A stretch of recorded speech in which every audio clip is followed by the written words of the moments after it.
శ్రీరామాయణ రచనలో జరిగిపోయినటువంటి కథని అర్థం చేసుకుని అందులో ఒక్క మాట అబద్ధం ఉండదు అని బ్రహ్మగారు వరమిస్తున్నారు వాల్మీకి మహర్షికి. అందుకే లోకంలో రామాయణాలు చాలా ఉండొచ్చు.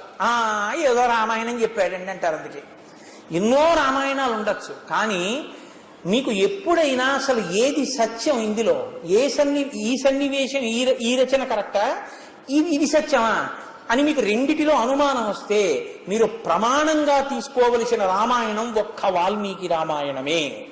వాల్మీకి రామాయణంలో ఏం చెప్పారో అదే సత్యం తప్ప మిగిలిన రామాయణాల్లో వారి భావన చేత, వారి దర్శన సౌఖ్యము చేత, దాని వలన కలిగిన భావోద్రేకం చేత అక్కడక్కడ కొన్ని అధికంగా ఉండవచ్చు.